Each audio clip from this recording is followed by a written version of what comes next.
to CPSG MHB case number 16-3-0012. Second. A motion and a second. Discuss this further, and as everyone should know, we've been in an appeal of the county's comprehensive plan over their traffic concurrency, and this settlement agreement allows asks the county to create a separate sub-area in the south end of the county and analyze the traffic. You want me to give you a Why brief summary? don't you'll do this better than me, Mr. Vaughn. Go ahead. Yes, so the city appealed the adoption of the county's comprehensive plan over some transportation issues that were both in their capital facilities plan and in their development regulations related to concurrency. And we've been in negotiations with the county for the last year talking about how to resolve this, and we came up with a framework of how to move in the direction that the city wants to move without actually taking this before the Growth Management Hearings Board. And so the outcome of the settlement agreement includes a couple of steps that the county is agreeing to take. Number one, they're going to begin looking at the South County area, which under their traffic impact fee study, they've broken the Southwest County and the Southeast County into service areas 3 and 4.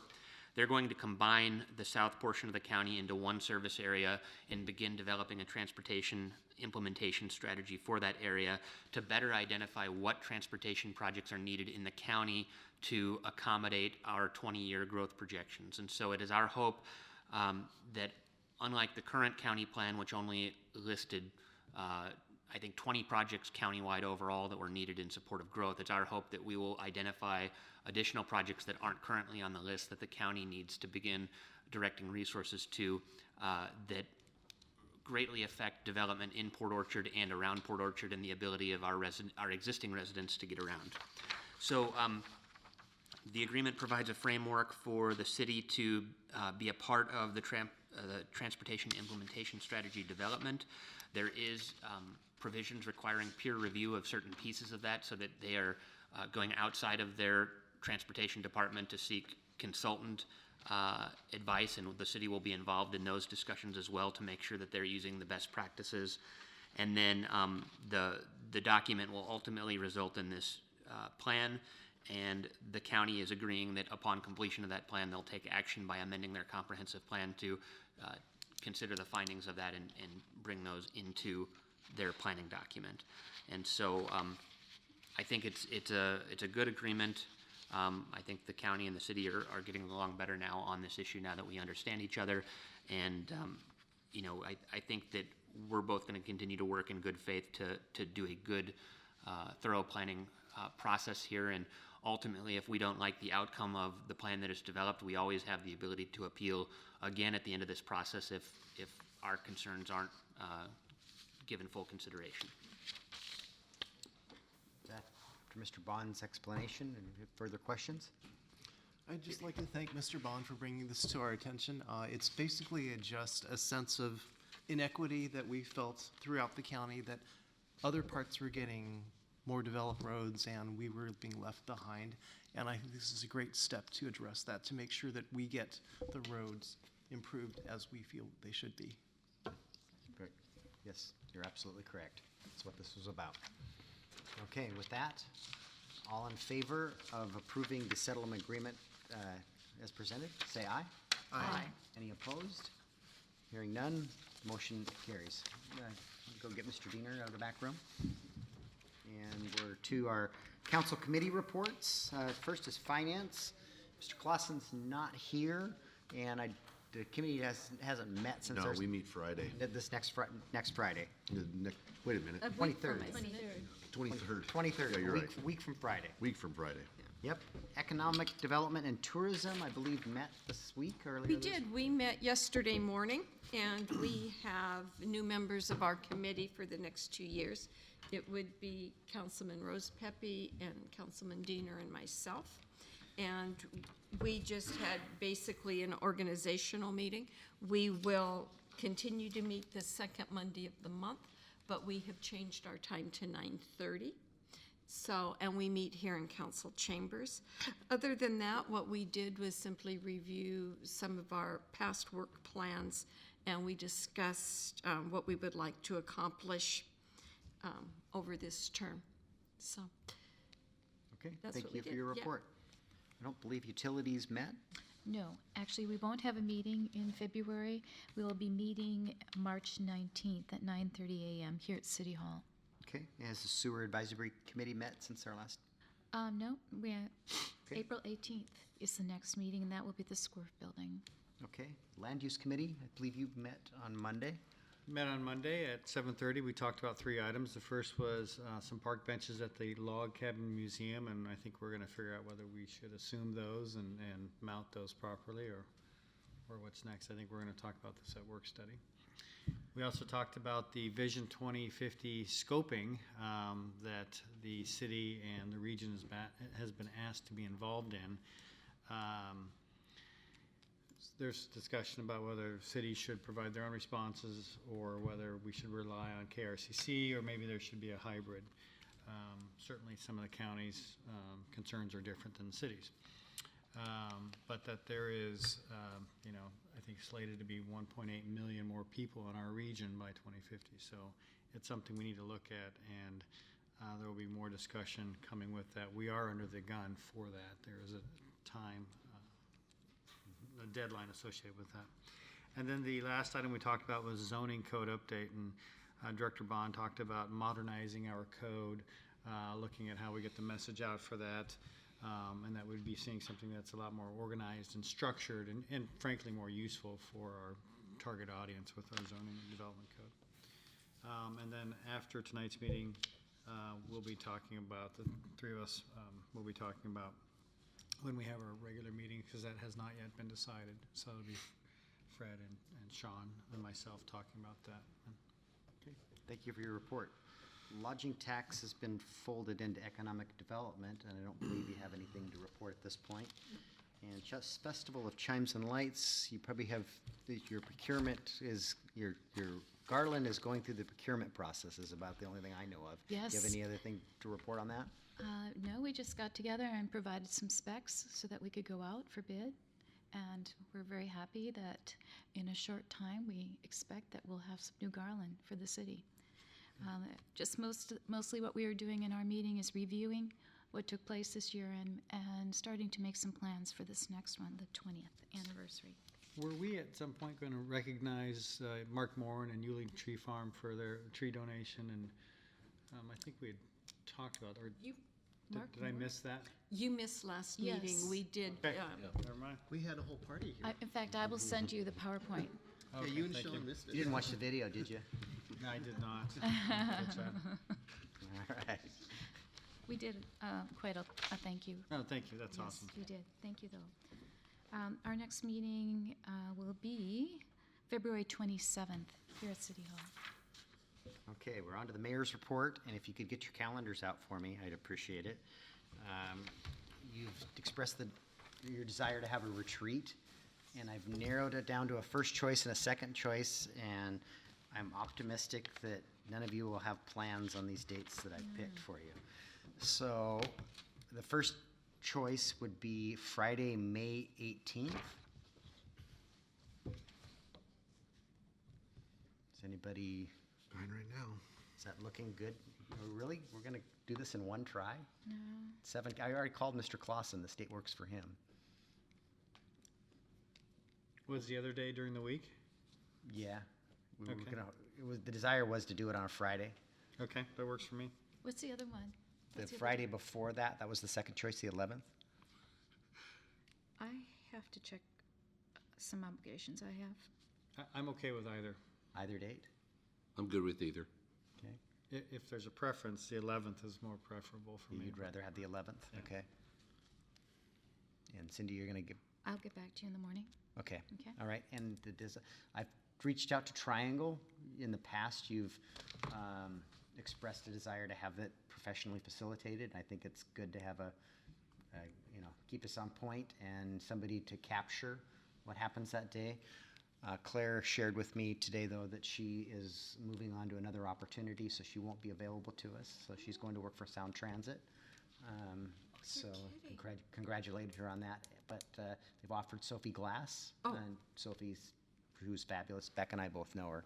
So it's less than $2,000 to have them for, you know, with their travel. It's about a 10-hour day for them. So if we can start, Brandy can start the negotiations on that if you want it professionally facilitated again. I would just say that Sophie is a remarkable person, and I would look forward to having her be our facilitator.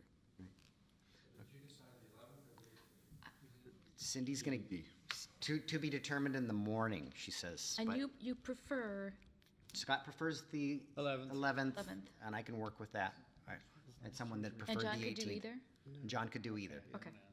Okay, so get back to me in the morning. Yeah, probably. Okay, we Mr. have. Mayor, on Yes, the sir. retreat, could we take a look at recording that this go-around? Do you It think would that be there's, problematic, Yeah. because if we're not doing it, unless you want to do it here. we don't have a mobile, No, we don't. Well, we use that one in committee meetings. We could record, if that's your desire, but Yeah, record the video- audio. yeah, Yeah, we don't need the video. They don't want to look at us. Okay, Just video, audio. audio, you'd like an audio record? yeah, that's what I was referring to. An audio, is okay. yeah. Okay.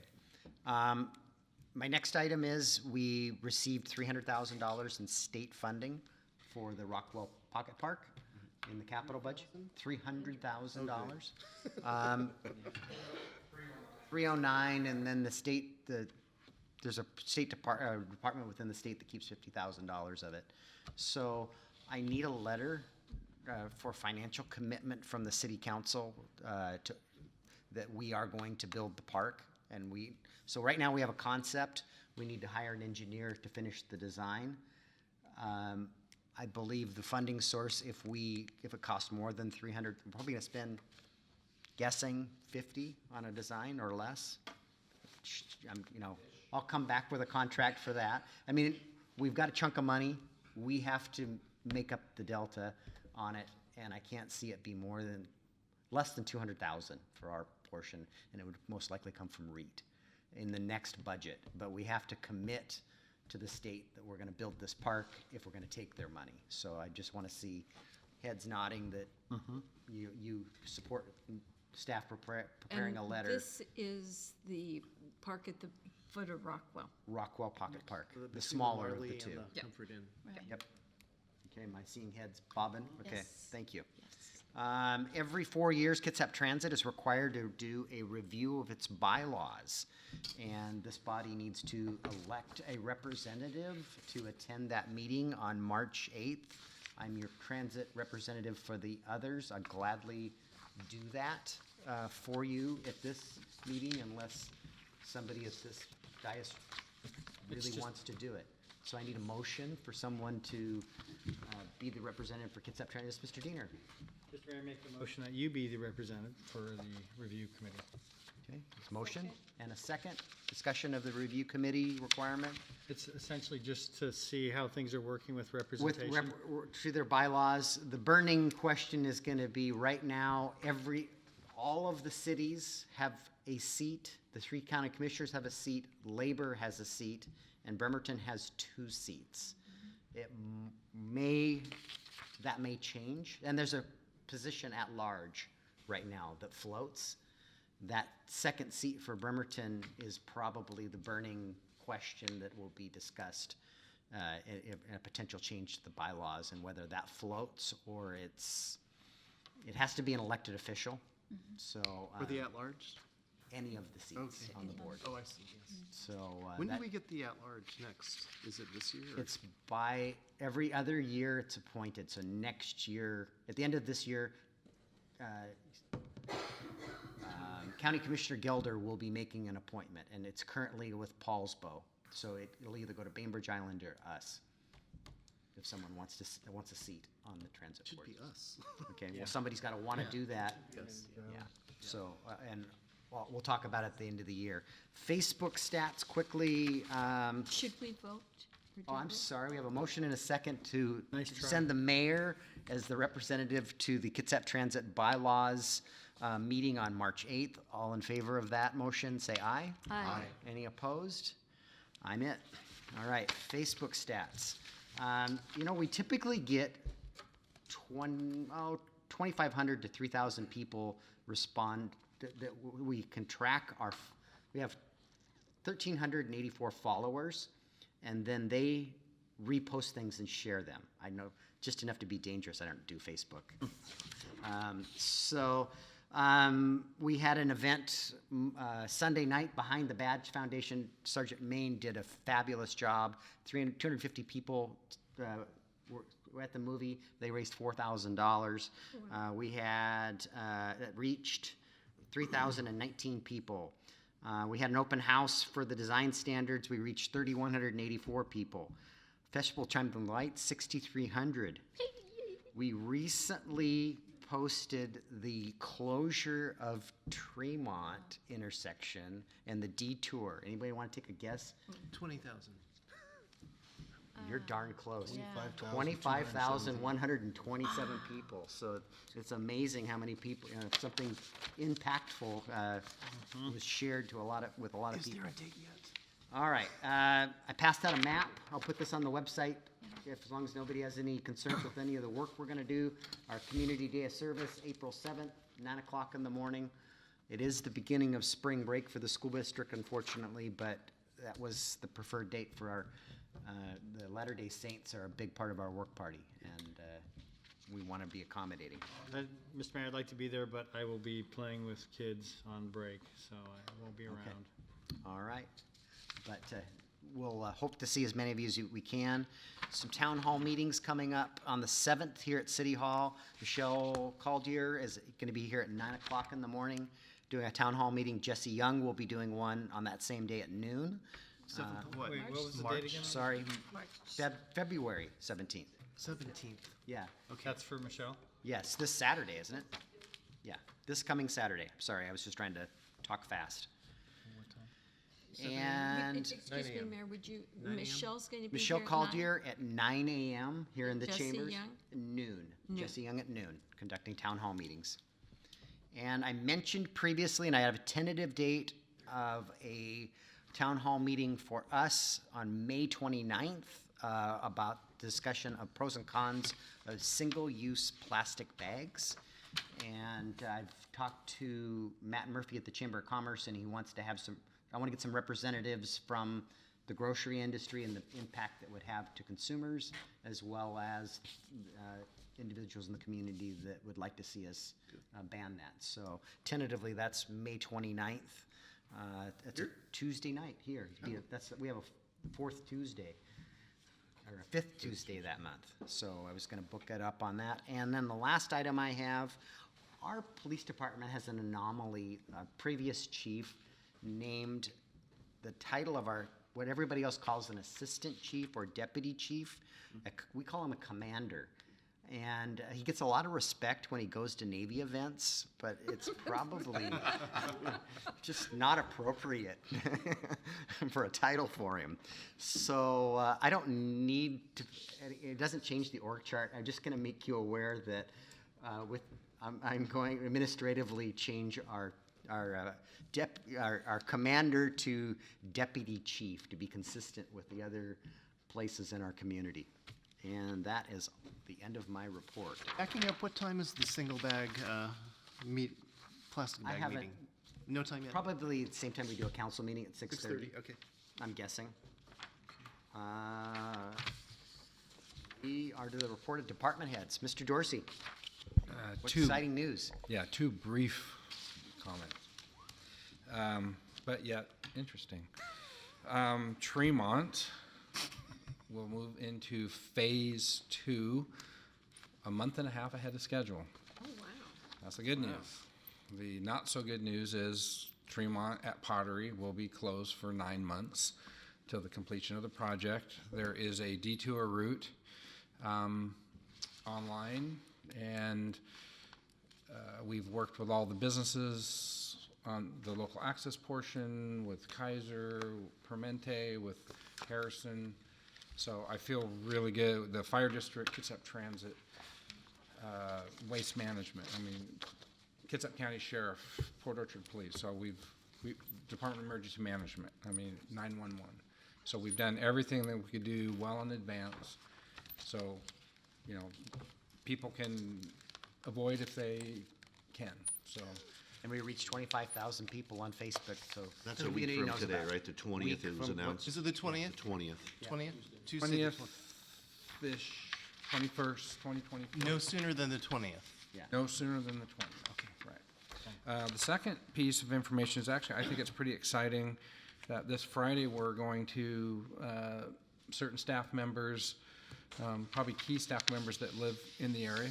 Brandy's probably going to be the first one here in an event of emergency. So the Emergency Operations Center was always here, but it wasn't really plausible because we know that we're in a liquefaction zone, and even though this building will stand, nothing around it will be standing. So we've moved the Emergency Operations Center up to Station 31. We received, I think, a $5,000 grant from Emergency Management to buy updated equipment, phones, things. So we're actually going to be setting everything up for the very first time up at Station 31. And once we get everything set up, and we'll have staff members that haven't even participated in any sort of emergency management, we'll be going through that. And then Mike Gordon, who's retiring from emergency management, is coming over to then to do about 1.5 to 2 hours of kind of very emergency management, emergency operation plan training for those staff members that have never gone through that. So I'm really excited that this is just kind of a first step in getting this, a lot of employees that haven't been exposed to this, because as a city employee, we are essential staff. We have to report in the event of emergency. So it's been a long time coming to actually have a very functional EOC. We have participation by the fire department, the police department, public works. And it's, in that disaster though, my walk is farther to Tremont than it is to here at City Hall, but I'll get there. That's going to be a good location, though. Just a mile, that's right. Yeah. All right. But it'll be there. Mr. Bond? Yeah, I wanted to follow up on the report from Councilmember Diener on the Vision 2050 conversation, and this will be coming up again next week at our work study meeting. I wanted to, first of all, get something on your calendar. There's going to be a PSRC workshop at the Norm Dick Center on February 27th from 3 to 5 p.m., where they are going to be soliciting feedback on their Vision 2050 scoping notice. And just for the members of the public and to remind council members, I did send this information out in an email, but we are starting the 8-year comprehensive planning cycle over again. We just completed our plan in 2016. In 2024, as the law stands now, we have to update our plan again. And a lot of the assumptions that go into our plan come out of the regional vision that is adopted at PSRC. And so this is the scoping process for the environmental review of the next vision. And this is where they're going to kind of define the alternatives that are going to be evaluated as part of this plan. And so having input now is going to have a direct effect on the population and employment allocations that we're going to have to deal with in 8 years. And so if you remember, as part of the 2016 comp plan, we had a plan for 8,200 people and 3,100 jobs, give or take. And so how much we have to plan for is going to be related to what comes out of this vision. And as Councilmember Diener mentioned, the number we're dealing with is 1.8 million people distributed across the 4-county region during that period. And so how we grow is going to be largely determined by vision, and then that trickles down to the countywide planning policies, which trickles down into our individual comprehensive plans. So heads up that is coming, and I would encourage you to consider attending that workshop if you have something to share. And if we're going to have a quorum, which I'm guessing that Councilmember Clausen would attend, if not on behalf of the city, on behalf of Transit. And so we just need to make sure we let Brandy know so that she can publish a notification. Lots of light reading in that document. What time is that meeting again? 3 to 5. 3 to 5. Yeah, that's before our council meeting on that same day. The other, let's see, and the other thing I just wanted to apologize, I had not looked at my Shoreline Master Program ordinance recently, and so you caught me a little bit off guard, and I will do better next time. Didn't mean to ambush you, sorry. Ms. Cates? Nothing from the city attorney's office tonight. Okay, and then the city clerk, Ms. Reinerson? Yes, so I have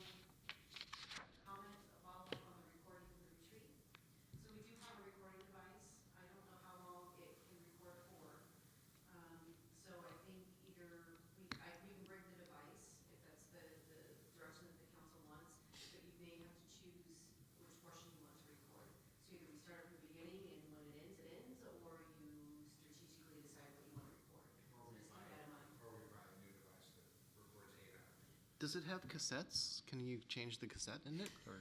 Cassettes. Device that you just, that has a cord that connects to your computer and you just upload it off your computer. Digital. Yeah. I thought you were joking about cassettes. So it's got a finite capacity. Yeah. Get a stone tablet and a chisel. Well, that's really what the facilitator is for, is taking. Yes, you know, yes. a But we've had record. requests to have that recorded in the past. So, That's all right, reasonable. we've got some other technology things that we're getting repaired to, so we'll get some quotes on what that would entail, so. And then the last thing I have to report is, I might have told you that our, AWC, RMSA, who's our risk management, insurance, had a third-party, appraiser come in and review all of our properties and make sure that all of our properties that are accounted for on the sheet that we have listed for insurance is listed on there and that the appropriate coverage is listed. So we completed that about 2 weeks ago. It's taken a couple more weeks just to confirm everything, the value of those properties. The good news is that we did account for all the property. There wasn't any unforeseen or undocumented properties that we were not being insured on. So now it's just confirming the values, and once I get that report back, I'll be happy to report it. Maybe we'll use that for the land downtown. Can- Probably not. Yes. I was just wondering, Brandy, can you send us the link for the educational piece we all need to complete? Thank you. I need that too. We send to the ones that expire right away or term, but the rest of them, is 4 years, so, or, excuse me, 4 years. Is up in October, and then Councilmember Chicardi and Councilmember Diener, I believe, are up in 2020. So I will send you when your, expiration, you're talking about the OPMA and the public records. Yeah, and I thought there was an April deadline, and It's you're your F- saying. That's your F1. PDC. April 15th. I thought they were the same, okay. Yeah. Okay.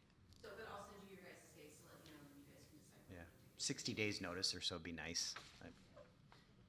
Okay, ahead of time, so, all right, that's all you have. All right, I know a group of ladies here in the audience that have been very patient. I appreciate your indulging us while we conducted our business meeting, but we are to our second citizen comment period, and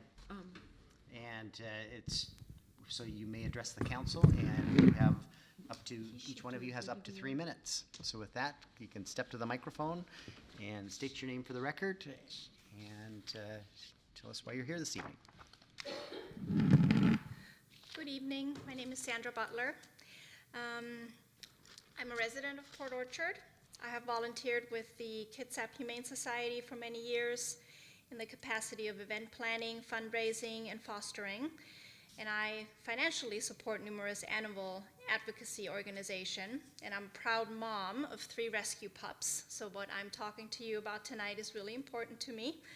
I'm speaking to you this evening to humbly ask that you consider an ordinance to prohibit the sale of cats and dogs in pet stores. Many stores have adopted the humane model of using their high-traffic storefronts as a means to expose the public to the option of adopting a shelter animal, which has saved the lives of thousands of homeless animals. I urge you to pass this preventative measure in order to protect your consumers and animals. Numerous studies show that these animals innocently purchased by consumers suffer from horrible medical diseases and are behaviorally challenged. Sadly, the USDA does not adequately inspect large breeding facilities, so the animals that come to these stores, trucked across several states, are not healthy. Pet stores deceive buyers by refusing to disclose the breeders and pumping their innocent puppies full of antibiotics to cover up underlying diseases. It is our shelter system and local veterinarians that must shoulder the burden that these businesses inflict. But most importantly, it's the suffering animals that we have a duty to protect. All of us here have an obligation as a compassionate society to shield those that are defenseless. And while Port Orchard may currently not have such stores, this is a preventative measure to ensure these shady business dealers stay away and out of our wonderful animal-loving town. It also sends a message to any surrounding city that Port Orchard is following the humane lead of other cities that have recently passed such bans like Bainbridge Island, Bremerton, and just last month, Paulsbo.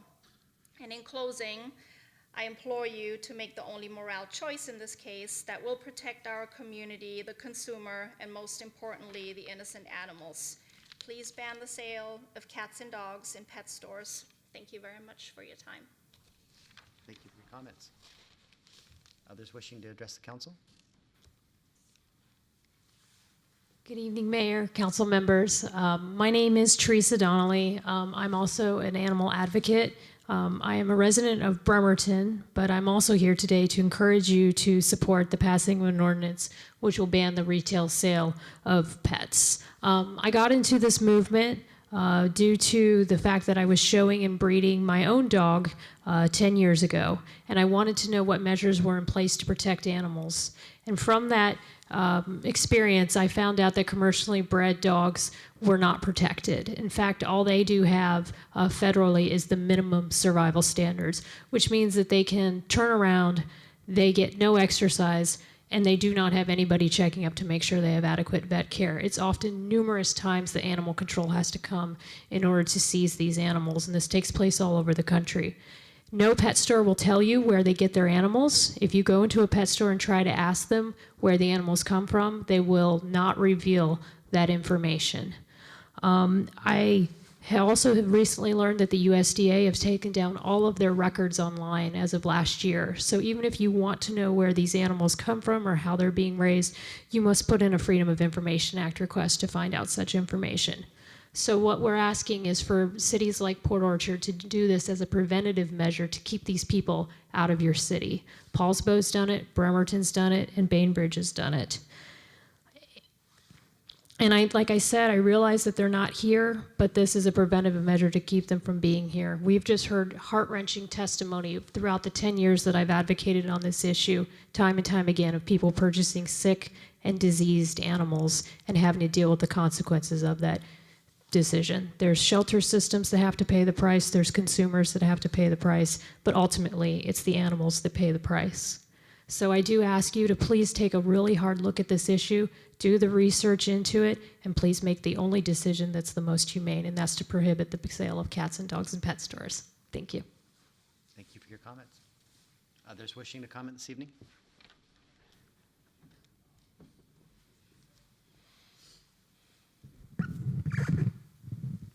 Hello, I'm Leah Spalding, and I am also a Port Orchard resident.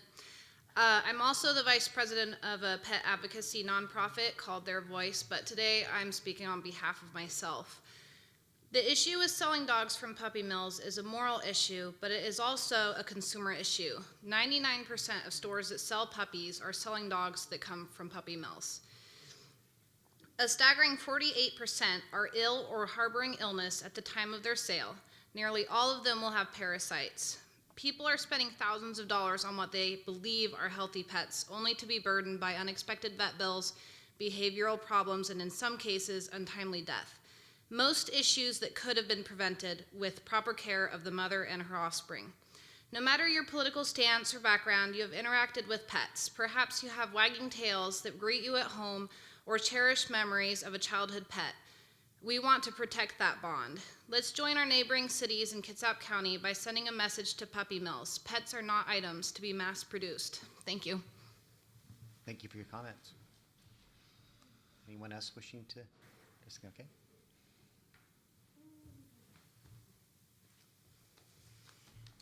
Hi, everybody. I'm Margie Moore. I'm also a resident of Port Orchard, and I just want to kind of speak maybe a little bit more from my heart on what these ladies have said and throw in a few facts. I am a volunteer with Kitsap Humane Society. I'm not speaking for the Humane Society, I'm just speaking for myself and the work that I do on animal advocacy. I've been an animal advocate for over 20 years. One of the volunteer positions that I do at Kitsap Humane Society is this humane model that we talk about, and that is where shelters and rescue groups can bring animals for adoption into the local pet stores, and the local pet stores that I have done this with in Port Orchard. It's really successful. And, you know, the inhumane treatment that the mothers and the fathers of these puppies that they suffer is really quite unbearable. These are commercial breeding operations. These animals are livestock. They are not protected by any humane legislations. They are regulated by the USDA, and so they don't get normal protections that you think any animal or pet should have. And the conditions that they live in just, it breeds the disease. And I have some statistics or a little blurb from the US HSUS, and they were talking about the health issues related to these puppies, where people are getting sick from them. And this is antibiotic resistant diseases that have, there have been outbreaks in Florida, in New York, and other parts of the country. I'm very passionate about this, and I just really hope that you seriously consider this preemptive ban on retail sales. We don't have any pet stores in the city of Port Orchard. I buy all my pet supplies in the city of Port Orchard, and the places that I shop are supportive of this, so thank you for your time. Thank you for your comments.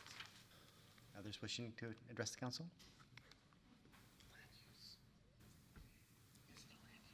Good evening. My name is Kelly Syrie. I've been a resident of Kitsap County since 1998, and I've lived in Port Orchard since 2004. And I'm before you today to humbly ask that you also consider an ordinance to prohibit the sale of cats and dogs in pet stores. Studies have shown that animals purchased in pet stores often suffer from diseases and behavioral challenges. I'm lucky that I have adopted 3 dogs, or I've adopted many more than that, but I currently have 3 adopted dogs, and thankfully they are not from a puppy mill situation. I absolutely would never purchase from a pet store. They're from humane societies or rescue groups. And I just wanted to end by saying that I choose to support stores who have adopted the humane business model, which promote adopting animals from shelters and rescue groups. And thank you. Thank you for your comments. Anyone else wishing to comment tonight? If you don't mind. You can, yes, Mr. Cacciardi? Just one quick question on that. Sorry for my ignorance, but why the restriction to just pet stores and not other retail or commercial businesses? I mean, I'm surprised by the narrow focus. Because if you can't, to police Craigslist or to police a private breeder is a completely different process than trying to police a store, a brick and mortar store. Right, but I'm thinking about other brick and mortar stores, right? So think of Walmart, it could be anywhere, right? It's any business that is selling cats and dogs. So if you read the ordinance, it doesn't apply to just pet stores. Okay. That's what I heard. I kept hearing saying at pet stores, and I'm just wondering why not is the scope wider than that? Okay, perfect, thank you. We have had some outreach on this topic. We had the Land Use Committee meeting earlier this week, I believe. We're going to have this brought to the Land Use Committee, you know, Great. as soon as is convenient for the schedule. As soon as you guys determine your next meeting date, we'll inform someone from this group that'll come and get you more information, and then potentially bring something either back to a work study or possibly to a council meeting for your consideration. So. Okay, my question is, you're asking for an ordinance to ban the sale of the animals at the pet stores. Why are you not asking for an ordinance to not allow puppy mills within our jurisdiction?